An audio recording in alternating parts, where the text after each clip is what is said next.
Mechanic Rocky movie review. నేను చెప్పేది ఒకటే, సర్కస్లో సింహంతో ఎవడన్నా ఆడుకుంటాడు. నేను అడవికి వచ్చి ఆడుకునే టైపు. మూసుకున్న తీరలు ఓపెన్ చేసి మాతో అమ్మతోడు నీకే చెప్తున్నా, నీకే ఎవరు నేను ఇక్కడ మాట్లాడతాం. మా సినిమా ఇక్కడ ప్రమోట్ చేసుకుంటాం. అసలు ఎక్కడి నుంచి వస్తుందన్నా నీకు ఇంత కాన్ఫిడెన్స్? నీకున్న కాన్ఫిడెన్స్లో సగం నాలో ఉన్న ఈ పాటికి ప్రపంచాన్ని ఏలేసి ఉండేవాడినేమో అనే ఫీలింగ్ వస్తుందన్నా నీ స్పీచ్లు చూస్తే. ఇంకా మూవీ విషయానికి వస్తే యావరేజ్ బొమ్మ అండి, స్ట్రిక్ట్లీ యావరేజ్. నేను ఇంకా మంచోడిని కాబట్టి యావరేజ్ అని చెప్పి సరిపెట్టేసుకుంటున్నా.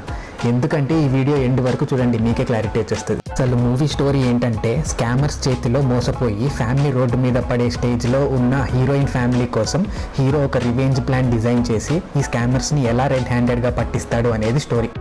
ప్రాబ్లం ఏంటి మరి అంటే, ఇప్పుడు ఆపరేషన్ సక్సెస్, పేషెంట్ డెడ్ అనే కేటగిరీలో కొన్ని మూవీస్ వస్తాయి.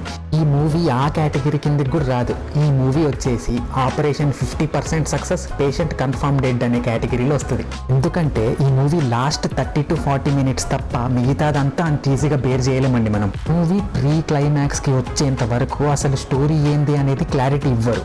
అలాగని స్టోరీ రివీల్ అయ్యే వరకు ఎంగేజింగ్గా ఉంటుందా అంటే అది కూడా ఉండదు.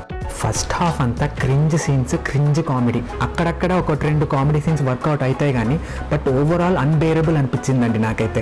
3 ఫైట్లు, 4 పాటలు, 2 పంచ్ డైలాగులు అనే టైప్లో రొటీన్ కమర్షియల్ సినిమా ఎలిమెంట్స్తో క్యారీ అవుతుందండి ప్రీ క్లైమాక్స్ వరకు. ఇంకా లాస్ట్ 30-40 minutesలో కొంచెం మైండ్ గేమ్స్ స్టార్ట్ అవుతాయి. అక్కడ నుంచి కొంచెం పర్లేదు అనిపిస్తుంది మూవీ అంతే. ఇంకా క్లియర్గా చెప్పాలంటే, మన బ్యాచ్లో ఒక ఫ్రెండ్ గాడి బర్త్డే పార్టీ కోసం మనం దొబ్బుతుంటే వాడు కూడా ఈసారి ధూమ్ధాంగా పార్టీ ఇస్తా అని రెచ్చగొట్టి బర్త్డే రోజు 5 star చాక్లెట్ ఇచ్చి దీంతో సరిపెట్టేసుకోండిరా అంటే ఎలా ఉంటుంది? ఎగ్జాక్ట్ అదే ఫీలింగ్ అండి నాది ఈ మూవీ చూసినాక. ఇంకా విశ్వక్సేన్ పర్ఫార్మెన్స్ 50-50 అనిపించిందండి నాకైతే. కొన్ని సీన్స్లో ఓకే కానీ కమర్షియల్ ఎలిమెంట్స్ వచ్చినప్పుడు టూ మచ్ అనిపిస్తుంది. ఆయన డైలాగ్ డెలివరీకి ఒక దండం అండి అసలు. డబ్బింగ్ ఇంకా డైలాగ్ డెలివరీలో చాలా ఇంప్రూవ్మెంట్ అవసరం, మెయిన్లీ ఇలాంటి కమర్షియల్ ఎలిమెంట్స్ ఉన్న మూవీలో. ఇంకా హీరోయిన్స్ ఇద్దరికి ఇంపార్టెంట్ రోల్స్ ఉన్నాయండి. శ్రద్ధా శ్రీనాథ్కి ఎక్కువ ఇంపార్టెంట్ రోల్ ఉంది మీనాక్షి కంటే, అండ్ వాళ్ళిద్దరూ బాగా పర్ఫామ్ చేశారు. ఇంకా హర్షవర్ధన్ గారికి కూడా ఇంపార్టెంట్ రోల్ దొరికింది. అండ్ ఈ గుండు సాబ్ అయితే జస్ట్ భయపెట్టడానికి నేను ఉన్నా అన్నట్టు ఉంటాడు ఈ మూవీలో.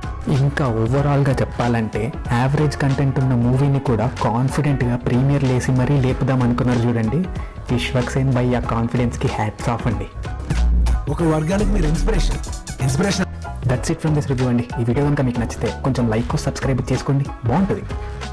ఇంకా మీరు కూడా ఈ మూవీ చూసుంటే మీకు ఎలా అనిపించిందో కామెంట్ సెక్షన్లో మెన్షన్ చేయండి. ఇంకా ఇవాళ జీబ్రా మూవీ కూడా చూడడానికి వెళ్తున్నాను. సో ఆ మూవీ రివ్యూ కూడా తొందరగా అప్లోడ్ చేయడానికి ట్రై చేస్తాను. So stay tuned. Thank you for watching. By by. Encourage new talent, bro. Please.